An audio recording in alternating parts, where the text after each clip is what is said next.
What's up students? I hope you are doing well. I am Maz. So dear students, आज हम discuss करेंगे class 9 chapter number 5 cell.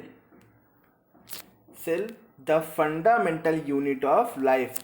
Dear students, ये line आपको याद होनी चाहिए, आपके माइंड में बिल्कुल क्लियर होनी चाहिए कि जो सेल्स हैं वो क्या हैं, the fundamental unit of life. Fundamental unit है लाइफ की। अगर सेल्स नहीं तो लाइफ नहीं। इट मीन्स सबसे इम्पॉर्टेंट, फंडामेंटल, बिल्कुल ज़रूरी है, होनी ही है। सेल्स के बिना, अगर जैसे हम आप समझते हैं एक चीज़ आपकी, जस्ट लाइक गाइस, आप जहाँ बैठे हुए हैं अभी वो क्या है, एक रूम है। ओके गाइस, रूम है और वो रूम एक हाउस में है, एक होम में, एक घर में है, ठीक है ना। तो आप देखते हैं एक घर है, एक घर में कई सारे रूम्स होते हैं, कई सारे कमरे होते हैं, ठीक। अब वो कमरे को हम देखेंगे, गौर से देखेंगे, चारों तरफ उसके दीवारें हैं, है ना। एक रूम के चारों तरफ दीवार है, ठीक। अब ये दीवार को देखें, किसी एक दीवार को देखेंगे तो किससे बनी हुई है, कई सारे ईंटों से मिलकर बनी हुई, ईंट और आपके सीमेंट और इसी तरह आपके रेता, मोरंग, इस तरह से मिलकर इसको एक दीवार को खड़ा किया गया है, ठीक है। तो ईंटों को जोड़कर पूरी दीवार बनाई गई है। देन वो ईंट, अगर ये दीवार ना होती, अगर ये ईंटों को जोड़ा ना गया होता तो क्या आपका घर बन पाता? नहीं बन पाता ना। ईंटों को अगर जोड़ा ना हो, भाई पहले ईंट को जोड़ेंगे, दीवार बनेगी, एक दीवार कंप्लीट होगी, फिर दूसरी दीवार कंप्लीट होगी, फिर तीसरी, फिर चौथी, है। देन द सारी वॉल्स कंप्लीट हो जाएंगी, दीवार कंप्लीट हो जाएंगी, देन आपका एक कमरा बनेगा, फिर उसके बाद दूसरा कमरा बनाएंगे, उसी तरीके से तीसरा। मतलब क्या हुआ कि सारी जो आपका घर बना वो ईंटे से बना है, ईंट से बना है, एक ब्रिक से बना है। अब अगर हम ईंट की बात करें तो वो ईंट देखेंगे तो उसमें भी क्या है, वो भी किससे बना हुआ है, सॉइल पार्टिकल्स बना हुआ है। सॉइल पार्टिकल्स को, बहुत सारे सॉइल पार्टिकल्स को मिक्स करके उसको गर्म किया गया, उसको भट्टी में जलाया गया, तो आपका क्या बन गया, आपका ब्रिक बन गया, ईंट बन गया, ईटा बन गया। ओके गाइस, तो अब हम देखेंगे ये ईंट, आपका ईटा जो बना है बहुत सारे छोटे छोटे सॉइल पार्टिकल से बना है, बहुत छोटे छोटे स्मॉलेस्ट पार्टिकल्स, बिल्कुल छोटे छोटे। अगर वो सिंगल पार्टिकल आपके होते कहीं तो वो आपको दिखाई न देते। एक सिंगल पार्टिकल रेते का, सीमेंट का, ईंटे का पड़ा हो तो क्या आपको दिखेगा? नहीं दिखेगा, है ना। तो जो ये छोटे पार्टिकल्स है ये आपके, और अगर ये इन पार्टिकल से ही ईटा बना है, अगर ईटा ना बनता तो आपका घर ना बनता। इसी तरह जो आपके जितनी भी नॉन लिविंग थिंग्स है वो जिससे बनी होती है उसे हम एटम्स कहते हैं। बट अगर हम बात करें लिविंग थिंग्स की, उनकी जो सबसे स्मॉलेस्ट यूनिट होती है, उनकी जो आपकी फंडामेंटल यूनिट होती है वो क्या होती है? सेल्स होती है। सेल्स से क्या बनता है? सेल्स सबसे ऊपर होती है। सेल्स सेल्स डेवलप करती हैं टिश्यूज को। टिश्यूज क्या है इसको हम आगे डिस्कस करेंगे, आपका नेक्स्ट चैप्टर भी यही है बायोलॉजी का। लेकिन पहले यहाँ पर क्लियर कर लेते हैं सेल्स क्या डेवलप करती है। टिश्यूज, टिश्यूज क्या, आपके जैसे आपका हैंड है पूरा, आपकी नॉट ओनली क्या है, पूरा हैंड आपका, अगर हम बात करें तो इसके अंदर देखेंगे बहुत सारे पार्ट्स है। इसके अंदर फिंगर्स है, आपकी हथेली है ना, फिर आपके क्या है, कोहनी है, देन आपके ज्वाइंट्स है, देन आपका बाजू है। तो ये सारे मिलकर क्या एक हैंड बना रहे हैं। इसे हम, इस पूरे कंप्लीट हैंड को हम क्या कहेंगे? ऑर्गन कहेंगे। अगर आपसे फिंगर को तो ऑर्गन कहेंगे नहीं, है ना।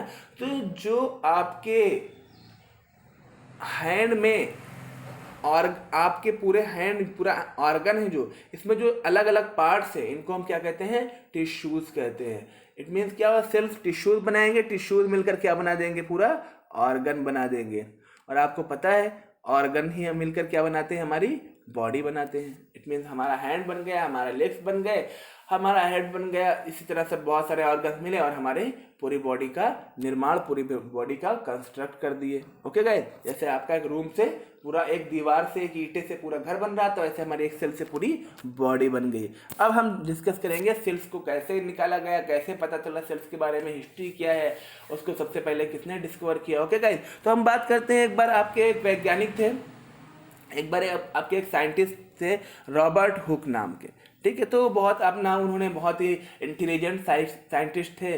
तो उन्होंने क्या किया, उन्होंने अपनी एक बनाई क्या, माइक्रोस्कोप। माइक्रोस्कोप उस वक्त तक बनाई नहीं गई थी, उन्होंने बनाई माइक्रोस्कोप खुद की, ठीक है। और फिर वो डिफरेंट डिफरेंट चीज़ों को देखा करते थे। एक बार वो जा रहे थे तो उन्होंने पेड़ को, जो आपके बड़े बड़े जो ट्रीज होते हैं, ट्रीज में देखते होंगे आपकी वो ब्लैक ब्लैक कलर की छाल नुमा रहती है, इसे हम क्या कहते हैं, कार्क कहते हैं। क्या कहते हैं, कार्क कहते हैं। जो छाल होती है आपकी ब्लैक ब्लैक, आपकी स्टेम, आपकी ट्री के बड़े स्टेम के ऊपर, उसको उन्होंने तोड़ कर ले आए। जब उन्होंने वो तोड़ कर ले आए तो उन्होंने देखा, वो तोड़ कर ले आए जब, तो उन्होंने देखा उसको अपने माइक्रोस्कोप से, तो उन्होंने देखा कि हनीकॉम्ब स्ट्रक्चर, उन्होंने बहुत सारे हनीकॉम्ब स्ट्रक्चर के कंपार्टमेंट्स देखे।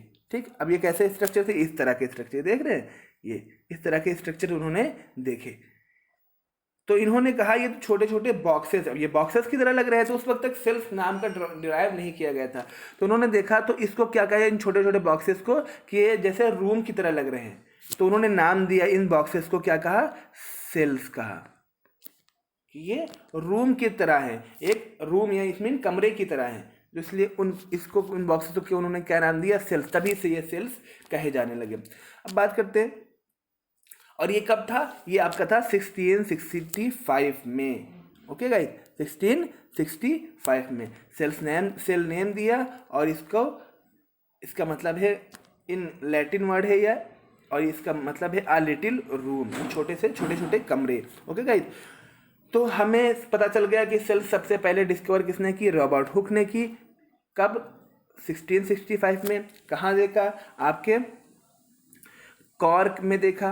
कॉर्क क्या होता है, आपके बार्क ऑफ ट्री से मिलता है, पेड़ की छाल से मिलता है। ओके गाइस, अब जैसा कि जानते हैं, तो बहुत छोटी सी आपकी एक छोटी सी चीज़ थी कि आपका एक चीज़ दिख गई, लेकिन इस चीज़ ने क्या किया, बहुत ही जो है आपका इम्पोर्टेंट, आपका ये डिस्कवरी थी, बहुत ही इम्पोर्टेंट आपका रूल था इसका, हिस्ट्री ऑफ साइंस या हिस्ट्री ऑफ बायोलॉजी भी कह सकते हैं। ओके गाइस, तो अब हम आगे चलते हैं हिस्ट्री ऑफ सेल्स की तरफ।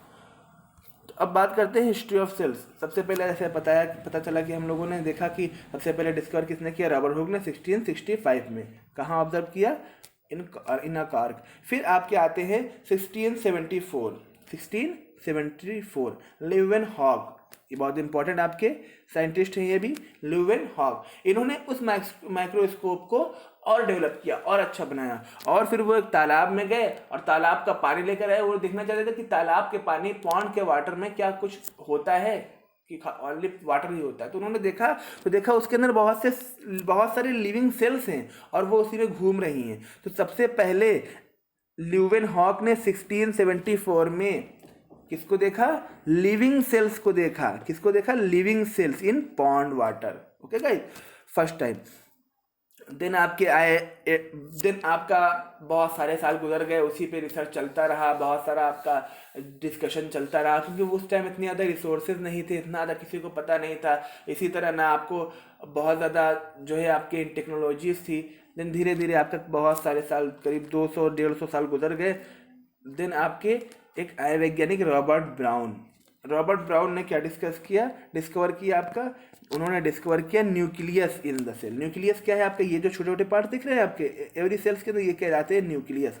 जैसे आपके एवरी कोई भी सेल हो उसके अंदर न्यूक्लियस होना जरूरी है। 3 चीज़ें जरूर होती हैं। कोई भी सेल हो उसके अंदर 3 चीज़ें कंपलसरी, कोई भी किसी भी ऑर्गेनिज्म की सेल हो।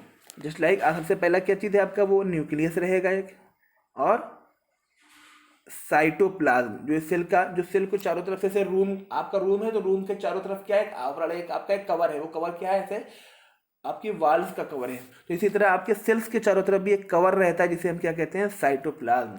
और सेल के अंदर आपका क्या भरा रहता है, क्या फिल रहता है, आपके कुछ लिक्विड्स फिल रहते हैं। उन लिक्विड्स को कहते हैं प्रोटोप्लाज्म। क्या कहते हैं गाइस, प्रोटोप्लाज्म। और उस सेल्स के अंदर क्या रहेगा, जैसे पहले बताया कि आपका एक न्यूक्लियस रहेगा। तो कोई भी सेल्स हो उसके अंदर 3 चीज़ें रहेंगी, साइटोप्लाज्म, प्रोटोप्लाज्म और न्यूक्लियस। इसको हम क्लास के रूप में भी समझ सकते हैं कि मान लीजिए क्लास है, तो क्लास कब है, वो चारों तरफ से वो आपकी घिरी हुई हो तभी उसको क्लास कहेंगे, वरना हो तो पूरा आपका ग्राउंड बन जाएगा, है ना। चारों तरफ से घिरी हुई एक क्लास है, तो उस क्लास की जो चारों तरफ एक बाउंड्री है, उस बाउंड्री को हम क्या कहेंगे, साइटोप्लाज्म कहेंगे। उसके अंदर जो स्टूडेंट्स हैं वो क्या है, प्रोटोप्लाज्म है। और जो इंस्ट्रक्शन दे रहा है, जो बता रहा है चीज़ों को, वो क्या है आपका टीचर क्या है, न्यूक्लियस। इस मीन टीचर जैसा चाहेगा वैसा क्लास को चलाएगा। इसी तरह जैसा न्यूक्लियस चाहेगा वैसा सेल्स को चलाएगा। ओके गाइस, तो हम आगे चलते हैं।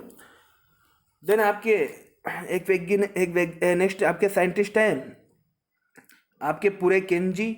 इन्होंने 1839 में प्रोटोप्लाज्म, जैसे हमने बताया ना आपके लिक्विड फॉर्म में होता है, फ्लूइड होता है आपके सेल्स के अंदर, जिसे हम क्या कहते हैं, प्रोटोप्लाज्म कहते हैं। तो उन्होंने इसका स्ट्रक्चर इसका डिस्कवर किया।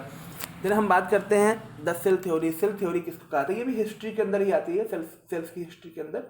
तो ये क्या है आपकी द सेल थ्योरी, बहुत इंपॉर्टेंट थ्योरी है ये, इसको आपको याद रखना पड़ेगा। तो आपका सेल थ्योरी क्या है, आपके 1838 एंड 1839 में दो साइंटिस्ट श्लाइडन एंड श्वान, इन्होंने किस चीज़ का डिस्क्राइब, इन्होंने बताया कि जो सेल है, अभी तक ये नहीं पता था सेल जो है बेसिक यूनिट है, इन्होंने बताया जो सेल है वो बेसिक यूनिट है किसी भी लाइफ की। जितने भी लिविंग ऑर्गेनिज्म है सबकी क्या है, बेसिक यूनिट है। सेल्स के बिना आपका लाइफ संभव ही नहीं है। तो सेल्स आपकी बेसिक यूनिट है किसी भी लाइफ की। देन नेक्स्ट और एन वैज्ञानिक वन साइंटिस्ट आए, उन्होंने वर्च्यू 1855 में उन्होंने बताया कि जो आपकी सेल्स होती हैं वो आपकी कैसे एराइज होती हैं, कैसे आती हैं, अपनी प्री एग्जिस्टिंग सेल्स। जैसे ह्यूमन से ह्यूमन का बेबी होता है ना, इसी तरह आपके अलग अलग आपके प्लांट से प्लांट्स, न्यू प्लांट्स डेवलप होता है, मतलब प्री एग्जिस्टिंग सेल से ही न्यू सेल्स डेवलप होती हैं। ओके गाइस, देन आपका 1940 में क्या हुआ, इलेक्ट्रॉन माइक्रोस्कोप जो बहुत ही हाई लेवल माइक्रोस्कोप होता है उसकी डिस्कवरी हुई, और इसकी वजह से जो आपका सेल्स को और ज़्यादा समझने में, उसके कॉम्प्लेक्स स्ट्रक्चर को समझने में बहुत सारी हेल्प हुई। उसके बाद धीरे धीरे आपके सेल्स के भी ऑर्गेनल्स आपके डेवलप पता किए जाने लगे। इसके बारे में हम आगे डिस्कस करेंगे। गाइस, अगर आपको लेक्चर समझ में आ रहा हो तो एक बार लेक्चर को लाइक कर सकते हैं और आप चैनल को सब्सक्राइब भी कर सकते हैं। ओके गाइस, अब आगे चलते हैं हम लोग। अब बात करते हैं ऑर्गेनिज्म की। सेल्स के अकॉर्डिंग 2 टाइप्स के ऑर्गेनिज्म पाए जाते हैं, 2 टाइप्स के जीव जंतु पाए जाते हैं। ओके गाइस, कौन कौन से, एक यूनिसेलुलर ऑर्गेनिज्म एंड एक मल्टीसेलुलर ऑर्गेनिज्म। अब बात करते हैं यूनिसेलुलर ऑर्गेनिज्म। यूनि का मतलब, uni is equal to single. Uni का मतलब क्या है, सिंगल, मतलब यूनिक, एक सिंगल। जो ऑर्गेनिज्म सिंगल सेल से बना हो वो ऑर्गेनिज्म यूनिसेलुलर ऑर्गेनिज्म कहलाएगा। और सिंगल सेल हमें ऐसे पता चला है, सिंगल पार्टिकल सिंगल सेल बहुत ही स्मॉल होती है, वो हमें माइक्रोस्कोप के बिना नहीं दिख सकती।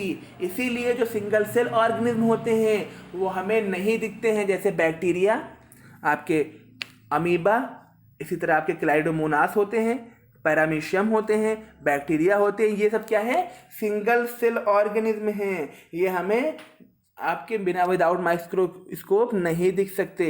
बट जो आपके दिखते हैं, जितने भी ऑर्गेनिज्म दिखते हैं वो आप सब सारे क्या होते हैं, जैसे आप खुद ही, हम खुद ही, वो सारे हम लोग क्या है, हम लोग मल्टी सेलुलर ऑर्गेनिज्म हैं। इट मीन्स क्या है, बहुत सारी सेल से मिलकर बने हुए हैं। ओके गाइस, तो आपको जो बहुत सारी सेल से मिलकर बने हुए वो क्या कहलाएंगे, मल्टी सेलुलर ऑर्गेनिज्म। और जो सिर्फ एक सेल से बना हो वो क्या कहलाएगा, यूनिसेलुलर ऑर्गेनिज्म कहलाएगा। ओके गाइस, अब हमें पता है आपका एक बात, इंपॉर्टेंट बात, ये आपकी बात कह सकते हैं, इंपॉर्टेंट भी कह सकते हैं, और इसको आप इंटरेस्टिंग भी कह सकते हैं कि जो कोई भी मल्टी सेलुलर ऑर्गेनिज्म है वो आपके सिंगल सेल से ही डेवलप होता है। कोई भी मल्टी सेलुलर ऑर्गेनिज्म किससे डेवलप होता है, सिंगल सेल से डेवलप होता है। कैसे डेवलप होता है, सिंगल सेल से मल्टी सेलुलर कैसे बन गया, तो एवरी सिंगल सेल क्या होती है, सेल्स क्या होती रहती है, डिवाइड होती रही।